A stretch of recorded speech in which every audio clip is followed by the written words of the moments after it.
Mobile ನಲ್ಲಿ ಸಾಕ್ಷಿ ಇದೆಯಾ, ಎಲ್ಲಿದೆ ತೋರಿಸಿ ಅಂತ ಹೇಳ್ತಿದ್ರಲ್ಲ. ಸುಪ್ರೀಂ ಕೋರ್ಟ್ ನಲ್ಲಿ ಸಾಕ್ಷಿಗಳು ಎಲ್ಲಿದೆ ಅಷ್ಟೇ ಅಲ್ಲ, ಸಾಕ್ಷಿಗಳಿಗೆ ಪ್ರೊಟೆಕ್ಷನ್ ಕೊಡಿಸಿ ಕೂಡ ಆಯ್ತು. ನನಗೆ ಮಹೇಶ್ ಶೆಟ್ಟರ್ನ ತುಂಬಾ ನಾನು ನೆನಪಿಸ್ಕೋತೇನೆ. ಇವತ್ತು ಇದರಲ್ಲಿ ಅವ್ರು ಇರ್ಬೇಕಾಗಿತ್ತು. ಸುಮ್ಮನೆ ಸುಳ್ಳು ಕೇಸ್ ಹಾಕೋದು, ಗಡಿಪಾರತ್ ಮಾಡೋದು, ಎಲ್ಲಿ ತನಕ ಮಾಡ್ತಾರೆ, ಅಪಪ್ರಚಾರ ಮಾಡಿಸೋದು.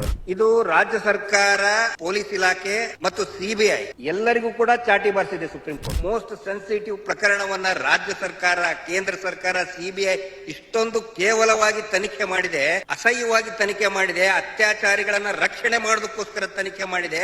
ಅದು ಸುಪ್ರೀಂ ಕೋರ್ಟ್ಗೆ ಮನವರಿಕೆ ಆಗಿದೆ. ಆದರೆ ಈ ನಮ್ಮ ಸರ್ಕಾರಗಳಿಗೆ ಅರ್ಥ ಆಗ್ತಾ ಇಲ್ಲ.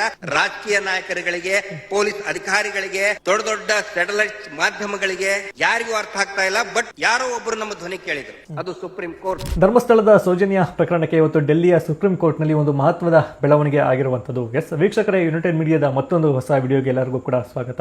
ವೀಕ್ಷಕರೇ, ತಮ್ಮೆಲ್ಲರಿಗೂ ಕೂಡ ಗೊತ್ತು, ಧರ್ಮಸ್ಥಳದ ಸೌಜನ್ಯ ಪ್ರಕರಣಕ್ಕೆ 13 ವರ್ಷಗಳಾಯಿತು. ಇನ್ನು ಕೂಡ ಸೌಜನ್ಯರವರಿಗೆ ನ್ಯಾಯ ಸಿಕ್ಕಿಲ್ಲ. 13 ವರ್ಷಗಳಿಂದ ಹೋರಾಟಗಾರರು ಮಾಡಿಕೊಂಡೇ ಬಂದಿದ್ದಾರೆ. ಬರೀ ಹೋರಾಟ ಅಷ್ಟೇ ಅಲ್ಲ, ತೇಜೋವಧೆಯನ್ನು ಕೂಡ ಮಾಡಿಸ್ಕೊಂಡು ಬಂದಿದ್ದಾರೆ. ಉದಾಹರಣೆಗೆ ಕಳೆದ ದಿನಗಳಲ್ಲೇ ನೀವು ನೋಡ್ಬೋದು ಏನೆಲ್ಲ ತೇಜೋವಧೆಗಳನ್ನು ಮಾಡಿದ್ರು, ಅವರ ಮೇಲೆ ಎಷ್ಟೆಲ್ಲ ಸುಳ್ಳು ಕೇಸ್ಗಳನ್ನು ಹಾಕಿದ್ರು.